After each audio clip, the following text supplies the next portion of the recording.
नमस्कार, मैं हूं मनमोहन भट्ट। उत्तराखंड में आपदाओं को लेकर अब संसद में भी महत्वपूर्ण चर्चा शुरू हो गई है। राज्यसभा में संसद की स्थायी समिति ने अपनी कुछ संस्तुतियां उत्तराखंड में आपदाओं के संदर्भ में प्रेषित की हैं। उत्तराखंड में आपदाएं ना आए, पूरे हिमालयी क्षेत्र को सुरक्षित बनाया जाए, इसको लेकर वन एवं पर्यावरण मंत्रालय की एक स्थायी समिति है जिसके प्रमुख हैं जयराम रमेश, जो पूर्व कैबिनेट मंत्री हैं केंद्र के, और उनकी अध्यक्षता में 31 सदस्यों ने गंभीर चिंतन मंथन किया। ना सिर्फ उत्तराखंड बल्कि जो भी संवेदनशील हिमालयी क्षेत्र है वहां समस्याएं क्यों हो गई हैं और उन समस्याओं का समाधान क्यों नहीं हो पा रहा है, इसको लेकर समिति ने अपना प्रतिवेदन दिया है।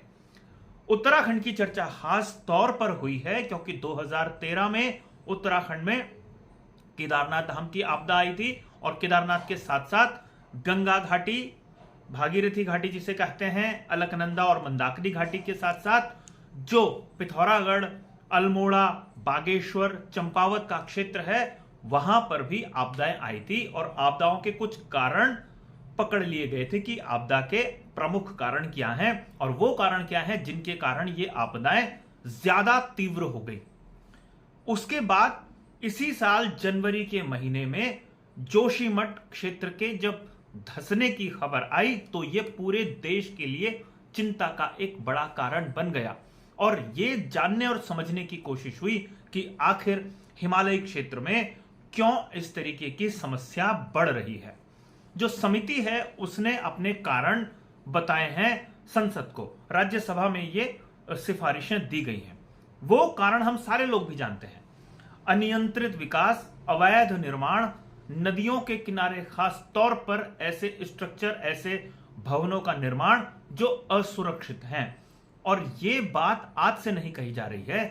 2013 की आपदा के बाद ये बात काफी जोर देकर कही गई थी कि नदियों के किनारे जो भवन बनाए जाएंगे और पहाड़ों में जिस तरीके का निर्माण होगा वो बहुत सोच समझकर किए जाने की आवश्यकता है। जिला प्रशासन और शासन उस पर गंभीरता के साथ मंथन करेगा, कुछ रोक लगाएगा। लेकिन पर्यटन के क्षेत्र में तेजी, चारधाम यात्रा में तेजी और इसके कारण जगह जगह होटल, जगह जगह रेस्टोरेंट, जगह जगह गेस्ट हाउस, जगह जगह होम स्टे खोले गए। कई जगह ऐसे ढाबे खोले गए जो बहुत ही संवेदनशील क्षेत्र में बना दिए गए और जरा सा भी दबाव अगर पड़ता तो वो तो ध्वस्त हो गए। जो गौरीकुंड में भी हाल फिलहाल में घटना हुई वो उसी का एक उदाहरण है। तो ये सारी चर्चा जयराम रमेश की अध्यक्षता वाली वन, पर्यावरण, जलवायु परिवर्तन से संबंधित जो स्थायी समिति है संसद की, उसने अपनी प्रारंभिक रिपोर्ट में समझा है और सदन को वो प्रस्तुत कर दिया है।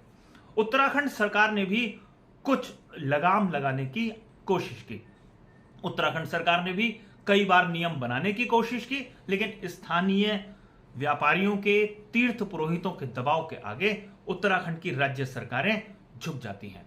अब केंद्र में भी जब मंथन होने लगा है, आपदाएं लगातार आ रही हैं, अपनी रिपोर्ट संसद को समिति दे चुकी है, तो यह देखना काफी महत्वपूर्ण होगा कि इस रिपोर्ट के बाद कितनी गंभीर केंद्र सरकार होती है और कितनी गंभीर राज्य सरकार होती है। लेकिन यह देखना काफी महत्वपूर्ण है कि ये जो सारी चर्चाएं हैं, क्या ये सिर्फ चर्चाएं ही रहकर रह जाती हैं, विमर्श का ही एक एजेंडा रहता है, मुख्य मुद्दा रहता है, या ये जो विमर्श हुआ है, जो सिफारिशें की गई हैं, उस पर कोई वास्तव में इंप्लीमेंटेशन के लिए भी कार्रवाई होती है। अभी के लिए साथियों इतना ही। अगली रिपोर्ट में आपसे फिर मुलाकात होगी, तब तक इजाजत दीजिए। नमस्कार।